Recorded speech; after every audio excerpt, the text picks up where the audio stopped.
दोस्तों आपने कभी ना कभी IoT यानी इंटरनेट ऑफ थिंग्स के बारे में जरूर सुना होगा, पर आपने कभी गौर नहीं किया होगा क्योंकि आज से 10 साल पहले ये सब बातें सिर्फ सुनने में अच्छी लगती थी। पर आज 5G के ज़माने में इंटरनेट ऑफ थिंग्स यानी IoT का कॉन्सेप्ट बहुत ही इंपॉर्टेंट हो चुका है और आने वाले 10 साल में दुनिया के तमाम देश इस कॉन्सेप्ट का इस्तेमाल करके कई तरह की असुविधा से खुद को आज़ाद करने वाले हैं। दोस्तों IoT कॉन्सेप्ट हर इंसान के जीवन को आसान बना सकता है। कैसे बना सकता है इस बात को हम आगे समझेंगे। उससे पहले हम समझ लेते हैं कि IoT कॉन्सेप्ट है क्या। दोस्तों IoT एक ऐसा कॉन्सेप्ट है जो ये बताता है कि कैसा होगा अगर दुनिया की सारी चीज़ें यानी फिजिकल ऑब्जेक्ट जिसका इस्तेमाल हम सब डेली करते हैं इन्हें इंटरनेट से जोड़ दिया जाए। उसके बाद इस इंटरनेट ऑफ थिंग्स में ये सारे कनेक्टेड डिवाइस एक दूसरे को आइडेंटिफाई कर पाएंगे। आसान भाषा में कहूँ तो ये एक ऐसा कॉन्सेप्ट है जिसमें सभी ऑन या ऑफ स्विच से चलने वाले उपकरण को इंटरनेट के साथ कनेक्ट कर दिया जाए, जिससे ये उपकरण आपस में एक दूसरे से डाटा का आदान प्रदान कर पाएंगे। दोस्तों इन उपकरणों में cell phones, coffee makers, washing machine, headphones और लैंप्स के साथ वेयरेबल डिवाइस और वो हर तरह के डिवाइसेज हो सकते हैं जिसके बारे में आप सोच सकें। ये सुनने में आपको अजीब लगेगा, पर आने वाले समय में इंटरनेट ऑफ थिंग्स के जरिए उपकरण आपस में एक दूसरे से बात करने में भी सक्षम होंगे। हेलो एंड वेलकम बैक दोस्तों, आज की इस वीडियो में हम सब इंटरनेट ऑफ थिंग्स से रिलेटेड सारी जरूरी जानकारियों को समझने की कोशिश करेंगे। IoT से होने वाले फायदे और नुकसान के साथ स्मार्ट होम के बारे में भी बात करने वाला हूं, तो प्लीज़ वीडियो को पूरा जरूर देखिएगा और कमेंट करके अपने सुझाव भी जरूर दीजिएगा। अब इतनी बातें सुनने के बाद आप लोगों के दिमाग में जरूर आया होगा कि यार ये इंटरनेट ऑफ थिंग्स नाम कैसे आया होगा। डोंट वरी, मैं बताता हूँ। सन 1999 में केविन एस्टन ने सबसे पहले इस कॉन्सेप्ट का नाम रखा। ध्यान दीजिएगा, इस कॉन्सेप्ट का नाम नया था, पर इस कॉन्सेप्ट में यूज किए जाने वाली technique like pervasive computing, UBI com और एम्बिएंट इंटेलिजेंसी के बारे में लोगों को पहले से पता था। अब सवाल आता है कि आखिर कौन कौन से डिवाइसेस IoT का हिस्सा बन सकते हैं। तो दोस्तों जिस भी डिवाइस को ऑफ या ऑन किया जा सकता है वे सब इंटरनेट ऑफ थिंग्स का हिस्सा बन सकते हैं। ये बात तो हम सब जानते हैं कि इस तरह के कनेक्टेड डिवाइस के मुख्यतः IP एड्रेस होते हैं जिनके आधार पर डिवाइसेस को आइडेंटिफाई किया जाता है। आज प्रेजेंट टाइम में बहुत से डिवाइसेस को एक साथ कनेक्ट करना बेहद आसान हो चुका है और इसे आसान बनाया है इंटरनेट प्रोटोकॉल वर्जन 6, जिसे हम सब शॉर्ट में IPv6 के नाम से जानते हैं। दोस्तों IPv6 के जरिए डिवाइसेज में IP एड्रेस को असाइन करना बेहद ही आसान है। दोस्तों आने वाले फ्यूचर में हम सबको कनेक्टेड कार, कनेक्टेड घर के साथ कनेक्टेड सिटीज देखने को मिल सकती है, जिसे LAN, WAN और vWAN के जरिए इंटरनेट प्रोवाइड कराया जा सकता है। दोस्तों हम सब ने क्लास 8 की कंप्यूटर बुक में LAN, WAN और vWAN के बारे में जरूर पढ़ा होगा। LAN का मतलब लोकल एरिया नेटवर्क जो कि स्मार्ट होम को कनेक्ट करेगा।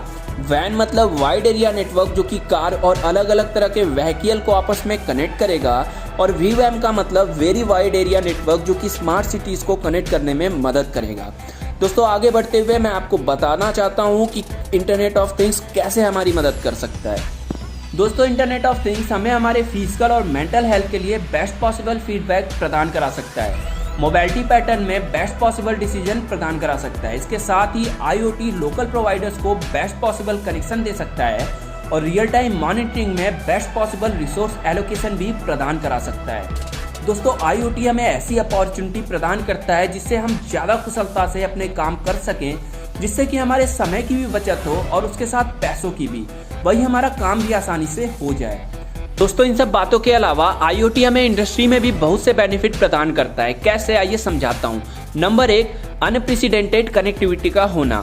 IoT के डाटा और इनसाइट्स के मदद से इंडस्ट्रीज को ये मालूम पड़ता है कि उनके कंज्यूमर को किस प्रकार के डिवाइसेस चाहिए और किस प्रकार की सर्विस, जिससे वो और भी बेहतर इनोवेटिव न्यू प्रोडक्ट प्रदान कर सकें।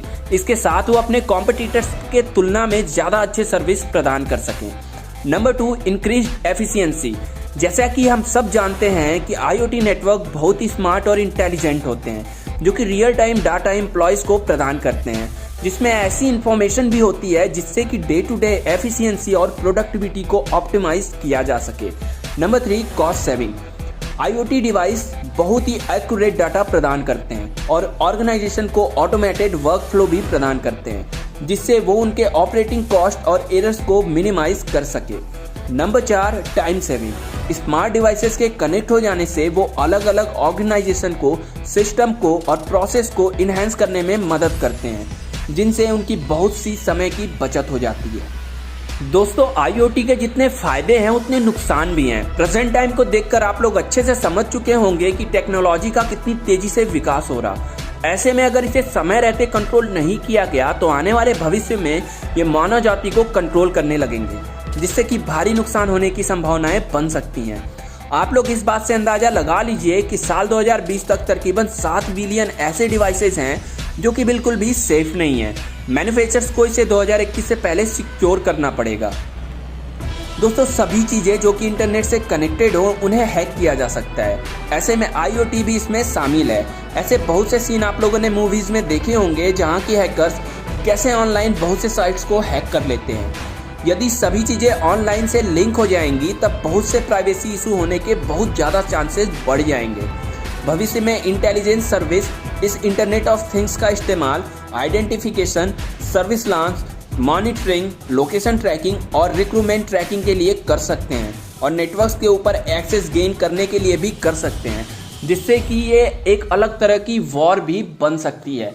दोस्तों, आज की वीडियो में सिर्फ इतना ही। अगर आज की इन्फॉर्मेशन आपको अच्छी लगी हो तो वीडियो को लाइक करके, चैनल को सब्सक्राइब करके बेल आइकन दबा दीजिए और कमेंट करके अपने सुझाव जरूर दीजिएगा।